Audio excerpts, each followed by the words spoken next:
Dear students, good morning. I am Sandeep Kaur from GMS दीदारपुरा।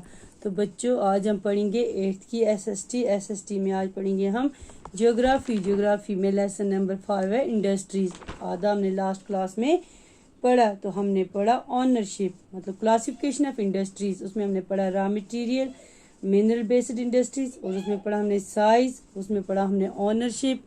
और ownership में हमने रात को क्या पढ़ा बच्चों, लास्ट क्लास में हमने पढ़ा कि ऑनरशिप में जो इंडस्ट्रीज़ है इनको क्लासिफाइड किया है मतलब प्राइवेट सेक्टर में, पब्लिक सेक्टर में, जॉइंट सेक्टर में और कोऑपरेटिव सेक्टर में।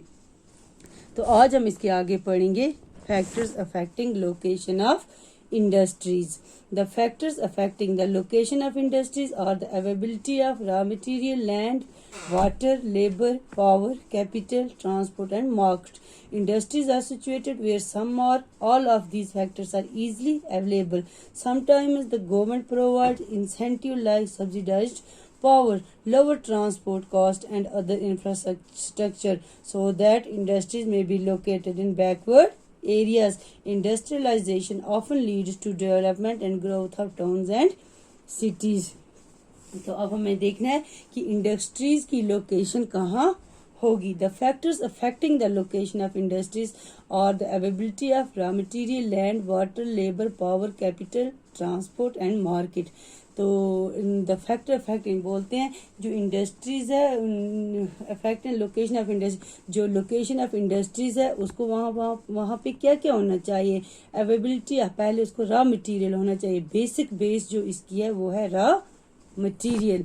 तो पहले वहाँ पे रॉ मटेरियल होना चाहिए, लैंड होनी चाहिए, ज़मीन होनी चाहिए मतलब वाटर होना चाहिए, लेबर होना चाहिए, पावर होना चाहिए, कैपिटल हो गया कि पैसा होना चाहिए, ट्रांसपोर्ट होना चाहिए और मार्केट होना चाहिए जिससे कि हम अपनी इंडस्ट्रीज को आगे चला सकते हैं।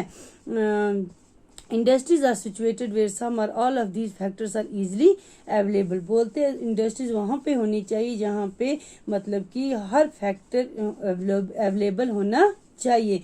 Sometimes the government provide incentive like subsidised powers. कभी कभी गवर्नमेंट हमें क्या देती है, subsidised powers, lower transport cost और other infrastructure so that industry में be located in backward areas. तो इसी वजह से जो इंडस्ट्रीज होनी चाहिए वो कहाँ पे लोकेट होनी चाहिए, बैकवर्ड एरियाज में। Industrialisation often leads to development and growth of towns and cities. जो इंडस्ट्रियलाइजेशन है ये कहाँ पे लीड करती है, ये डेवलपमेंट एंड ग्रोथ किसको दी है, टाउन और सिटीज को।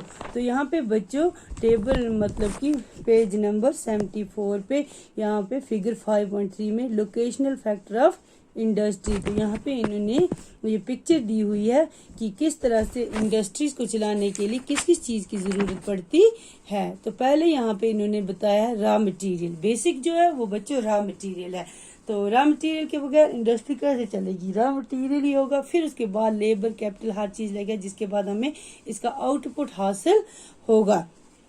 तो रॉ मटेरियल के बाद हमें क्या चाहिए, लेबर, फिर उसके बाद चाहिए कैपिटल, फिर उसके बाद चाहिए मार्केट, मार्केट के बाद फिर होना चाहिए वाटर, वाटर के बाद फिर कम्युनिकेशन, फिर उसके बाद ट्रांसपोर्ट मतलब कि अगर हमारा मटेरियल तैयार है तो उसको मार्केट तक लेने के लिए ट्रांसपोर्ट की भी जरूरत पड़ती है। फिर उसके बाद लैंड, तो लैंड के बाद हमें पावर। तो इन सब चीजों की जरूरत पड़ती है इंडस्ट्री सिस्टम में। फिर उसके बाद industrial system. And industrial system consists of inputs, process and outputs. The inputs are the raw materials, labor and costs of land, transport, power and other infrastructure. The process include a wide range of activities that convert the raw material into finished products. The outputs are the end product and the income earned from it. In case of the textile industry, the inputs may be cotton, human labor, factory and transport cost.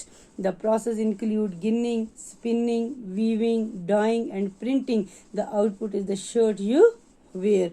तो इसका मतलब क्या है, an industrial system consists, किस पे consist करते हैं, inputs. Inputs में उनको क्या चाहिए, मतलब कि एक इंडस्ट्री में पहले इनपुट प्रोसेस होता है, फिर आउटपुट होता है। इनपुट हो गया बच्चों जो कि हम यहाँ से लगाते हैं, मेहनत करते हैं, तो आउटपुट हो गया जो लास्ट पे हमें इसका प्रॉफिट मिलता है। द इनपुट्स आर द, और इनपुट्स में क्या क्या आता है, रॉ मटेरियल, रॉ मटेरियल के बाद लेबर, फिर cost of land, transport, power and other infrastructure.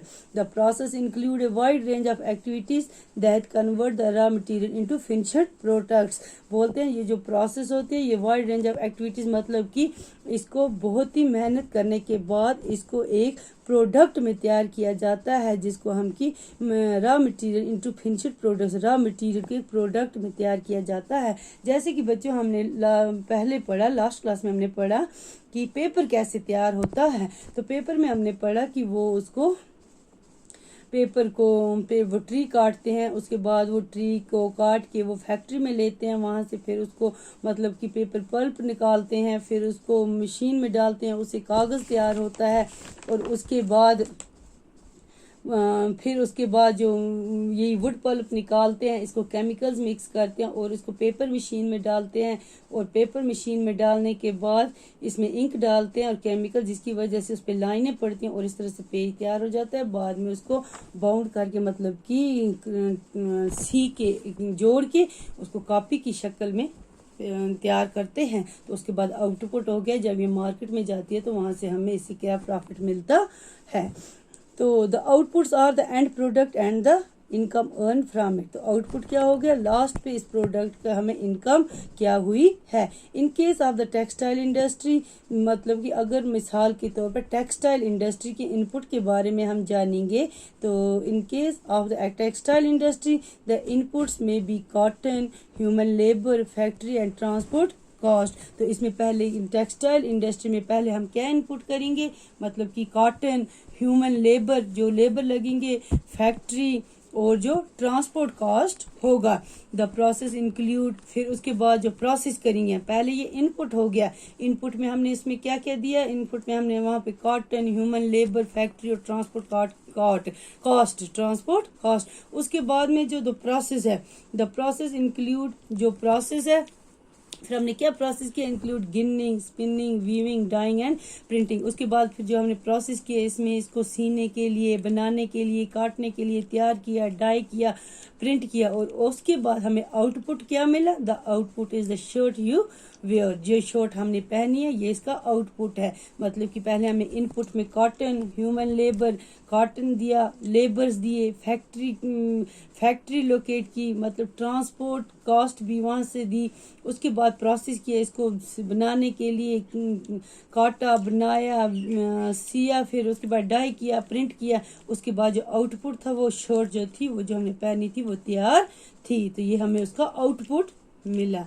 तो बच्चों यहाँ पे एक्टिविटी में बताया, आप एक्टिविटी कर सकते हो। Find out the inputs, outputs and process involved in the manufacture of leather shoes. तो आज के लिए इतना, कल हम पढ़ेंगे बच्चों इंडस्ट्रियल रीजन्स। Thank you.